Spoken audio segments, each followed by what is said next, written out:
Good morning.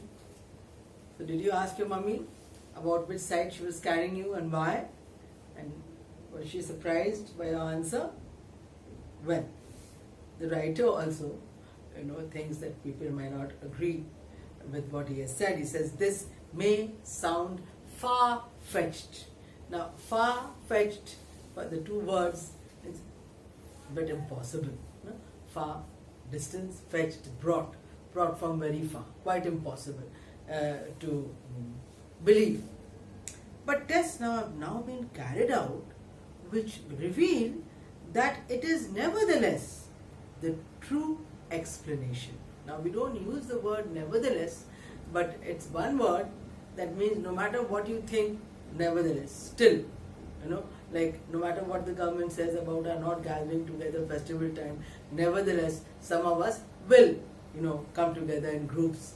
We will come and pray at a public place. We won't be satisfied till we do that, even though it may be dangerous. Nevertheless, it may be the true explanation that mothers do carry the baby on the left side because of the heartbeat. Groups of newborn babies in a hospital nursery. Now, of course, we have a nursery class, but if you had a relative having a baby, then sometimes you'll find that the babies are all kept in one room where there are cradles, small beds for the babies, and the babies are kept there. Either it's a kind of big ICU or just to keep them safe. Were exposed for a considerable time to the recorded sound of a heartbeat at a standard rate of 72 beats a minute. So they did an experiment in a hospital nursery where there were a lot of babies. They divided the babies into 9 groups, and for one group they played the heartbeat sound. There were 9 babies in each group, and it was found that one or more of them was crying for 60% of the time when the sound was not switched on, but that this figure fell to only 38% when the heartbeat record was thumping away. So as long as they played the heartbeat, the babies were sleeping. It was a comforting sound. When they put it off, then someone or the other, 60% of the time, some babies were crying. But when the heartbeat recording was playing, then most of them were sleeping, and only 38% perhaps, got up here and there to cry. The heartbeat groups also showed a greater weight gain than the others, although the amount of food taken was the same in both cases. Now when you were crying and tossing your hands and legs, more energy was being wasted, and so those children who did not sleep peacefully to the sound of the heartbeat, who didn't hear the heartbeat, lost weight. They didn't gain so much weight. Clearly, the beatless groups were burning up a lot more energy as a result of the vigorous action of their crying. So they literally made infants, exposed infants, to this recording of a heartbeat. Where the heartbeat was playing, they were sleeping for longer. Where the heartbeat was not playing, they were crying for longer. And so because of the crying, a lot of energy was consumed, and so those who were not listening to the heartbeat, or where the heartbeat was not played, they were thinner compared to where the baby was listening to the heartbeat and resting and gaining weight. Now, this is something that Western even doctors must realize. They don't like mothers and babies to be sleeping side by side. In India, it's so common all the time, but in the Western world, you can be arrested or jailed, or a baby can be taken away if you dare to sleep with the baby by your side. Okay, we go to the next paragraph. Another test was done with slightly older infants at bedtime. In some groups, the room was silent. In others, recorded lullabies were played. Lullabies, loris, the songs in Hindi that we sing, Chanda Mama Aya and this and that we sing. You have this wonderful song in Bahubali 2, Soja Kanha, beautifully filmed song it is. So those kinds of lullabies that mothers sing for babies, they're called loris, they're called lullabies in English. So in some rooms you had the recorded lullabies, In others, a ticking metronome was operating at the heartbeat speed of 72 beats a minute. So a metronome is a clock that was ticking away, at every minute it made 72 sounds.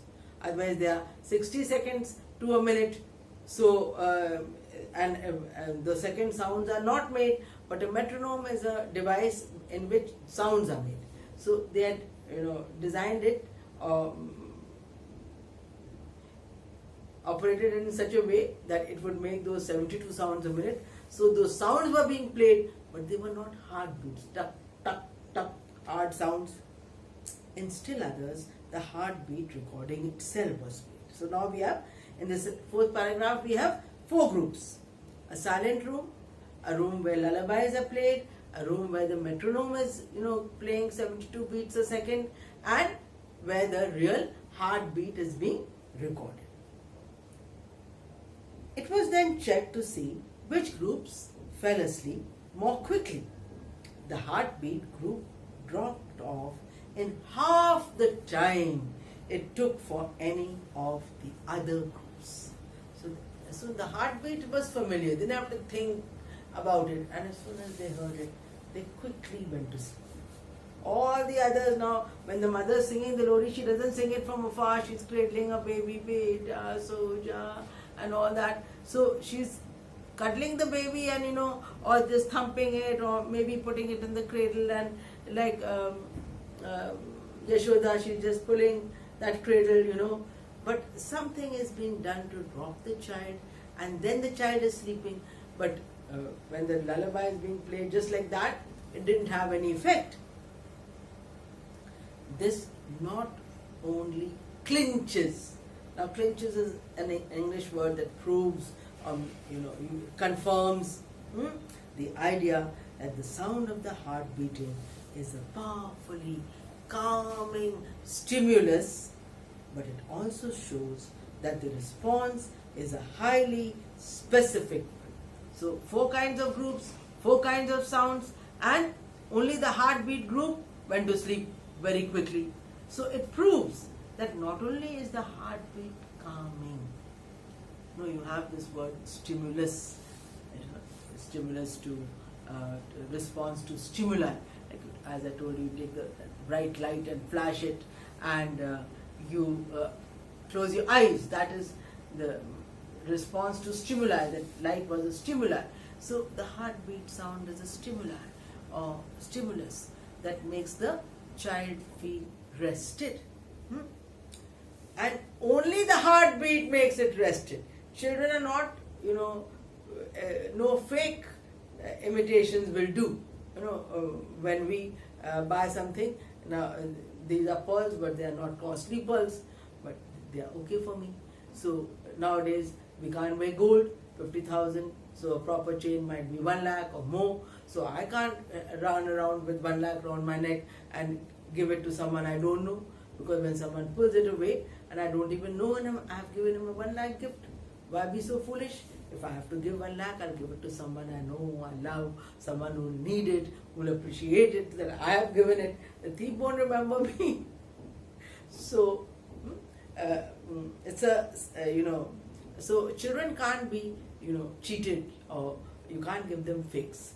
They recognize the heartbeat, and that is the only thing that will make them sleep. As we grow up, we are fond of fakes, and we are happy to, pay more for them. The metronome imitation will not do, at least not to young infants. So it seems fairly certain. Now, in this lesson, you have otherwise a very simple observation. What is it? Mothers carry children on their left side. And why? Because the heartbeat has a calming effect.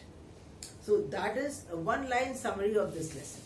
But these 2 experiments in paragraph 3 and 4 are what we have to learn and remember. In the first, there are just 2 groups, heartbeat group, non-heartbeat group. Or when the heartbeat is playing, what is the response? When the heartbeat is not playing, what is the response? In the second experiment, there are 4 groups. So you have to learn that. in case they ask you. They can ask it to you as a short answer question, they can ask it to you as a long answer question. So you must pay attention, take care, remember these two paragraphs for the technical input. So it seems very certain that this is the explanation of the mother's left side approach to baby holding. It is interesting that when 466 Madonna and child paintings dating back over several hundred years were analyzed for this feature, 373 of them showed the baby on the left breast. Here again, the figure was at the 80% level. So not only in real life, but when artists painted mothers carrying babies, Madonna is a word for mother. It is often used for the Blessed Virgin Mary, the mother of Jesus, the Holy Madonna or the Blessed Madonna. But a Madonna in child painting can just simply mean a mother in child painting. So when artists painted mothers, then they also showed that the mother is carrying the baby on her left side. So, and when they counted 466 paintings, out of 466 paintings, they found 373 paintings which were carrying of mothers carrying the baby on the left side, and when you do the maths of it, it's 80%. This contrasts with observations of females carrying parcels, where it was found that 50% carried them on the left and 50% carried them use the right hand. So when you think of a bag or a package or anything that women have to carry, then and you just keep checking. So some will use the left hand and some will use the right hand. You know, when we get tired of using the right hand, we use the left hand. Then when we get tired of using the left hand, we use the right hand. And with the baby butt, mothers often use the left hand and the left side. What other possible results could this heartbeat imprinting have? It may, for example, explain why we insist on locating feelings of love in the heart rather than the head. If you have been a student of bio, then all that you know is that the heart is a pumping machine. It pumps blood. You know, it draws the blood from all the parts of the body to itself. It sends it to the lungs, purifies it, and again it pushes it out, and again the blood goes all around the body, from head to toe, taking oxygen and minerals and whatever. So that it's a machine. Of course, it is impacted by emotions. You can be shocked and have a heart attack, or you can be excited or afraid, and your heart starts beating away very fast. But when we appreciate people, when we look at others and try to like them and dislike them, we use some logic. But when we talk about it, we'll say he has a hard heart, bada dil wala hai, bada dil wala hai, patthar dil hai, hard heart, cold heart, stone heart, loving heart, generous heart. So all the good and bad qualities of a person always have that word heart attached to it. And then Valentine's Day we make a lot of hearts and we love each other and we make hearts. So we show connect the heart with love, because that is the first sound that we have heard as human beings growing in our mother's wombs. As the song says, you got to have a heart. It may also explain why mothers rock their babies to lull them to sleep. We keep moving when we're carrying a baby, and we try to just rock our bodies a bit so that the child may go to sleep. The rocking motion is carried on at the same speed as the heartbeat, 72 times a minute. To time it sometimes, if you see a young mother or a mother, rocking with a baby, for 1 minute you just count and see whether it comes to 72. And once again, it probably reminds these infants of the rhythmic sensations they become so familiar with inside the womb. And the womb is another word for uterus. When they are in their womb, mother's womb, they have heard that sound, and so when the mother is shaking them like that, they can feel that. That is why you find servants also do that with babies if they're looking after them. It may not be the mother of the child, but the child is used to that rocking, and so they rock the child to sleep. As the great heart of the mother pumped and thumped away above them. They remember the mother's heartbeat, and the rocking sensation helps them. Nor does it stop there. Right into adult life, the phenomenon seems to stay with us. The phenomenon, this strange connection, this unusual, connection, phenomenon is also something very unusual. We rock with anguish when we are worried. We are very worried when we are troubled. We rock back and forth on our feet when we are in a state of conflict. Say, walking up and down in your room, or standing in one place, and you're waiting for a ticket or the result to come out, or some announcement, or some news to get on the phone, and you're shaking your body.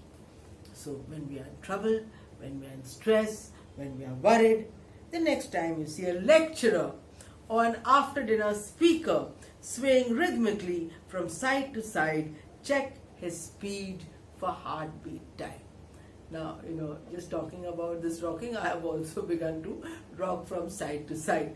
So he says that when you see a teacher who has to give a long lecture, you might find the teacher rocking from side to side, or you might find a speaker. Now, it's a strange thing, but in an attempt to acquire knowledge and education, whenever businessmen in America or people, gathered for a meal, they have a custom of calling a speaker.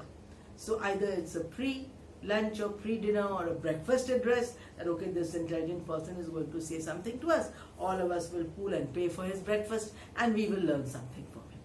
And so he said. So here he's talked about an after-dinner speaker. In India, after dinner we might just want to go home, but there sometimes they would like to wait and listen to the speaker whom they've invited. So he says that if there's a speaker who has to give a long talk, then you'll find him also moving side to side. His discomfort at having to face an audience leads him to perform the most comforting movements his body can offer in the somewhat limited circumstances. So if he's troubled, if he's stressed, if he's tired, how can he comfort himself? He'll also move from side to side, at least to comfort himself with that heartbeat speed while he's doing something he's not very keen to do. And so he switches on the old familiar beat of the hymn. He does instinctively, naturally. Now that you've heard it, you might think. As I said, if you notice my previous lectures, you may not have found me rocking from side to side. But in this talk, I have been rocking. Like I'm talking about rocking, and my body is also, rocking. Not deliberately, it just happened. So that's why I'm explaining myself. So he says that people do that if they are uncomfortable. Whenever you find insecurity, you are liable to find the comforting heartbeat rhythm in one disguise or another, in one form. Disguise is vesh badana. You take up the appearance of someone else, like kings and nobles or prime ministers, and even in India, they would, dress themselves as old men or beggars or wanderers or hermits to travel among the people and see what they felt about the system of government or taxes or policies. They would like to get feedback, and so they would walk in disguise. Then when you're escaping, say if you're a criminal, and then the criminal will often disguise himself so that people may not recognize him. This is that whenever you find stress, you will find this heartbeat rhythm coming to the help of the person who's in stress. It is no accident that most folk music and dancing has a syncopated rhythm. This word syncopated is, going along with the heart. And he says that if you, with normal heartbeats changed, like instead of thuk, thuk, thuk, thuk, thuk, thuk, thuk. So you find, especially those group dances, Assam, Chhattisgarh, Bengal, Orissa, Bihu, where they all dance putting the arms around each other's waist, one step to the right, one to the left, or two to the right, two to the left. So that kind of rhythm you find in folk music, where everyone has to join in, so that it won't be very complicated. It will just be heartbeat music. Here again, the sounds and movements take the performers back to the safe world of the moon. Now, if you look at your book, you find that this essay is from a book called The Naked Ape. Desmond Morris is quite an intelligent and versatile writer who may have been under the influence of Charles Darwin and felt that we are just glorified monkeys, and so he tried to study the human being and see what we had in common with the ape, the monkey. And here in this chapter he hasn't said anything like that. He's just trying to understand how we as human beings respond to the heartbeat sound of that we heard in our mother's womb. So it's an interesting lesson, and I hope you'll read it and jot down some points.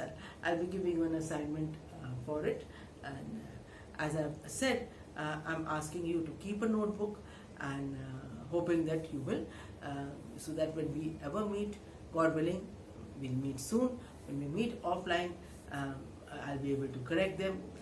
I have 150 students in the class, and I have a lot of classes, so I don't know whether I can, right now offer to correct your work online. I'll have to see. Let's have this interactive class on Thursday or Friday, and then we'll see how we'll manage.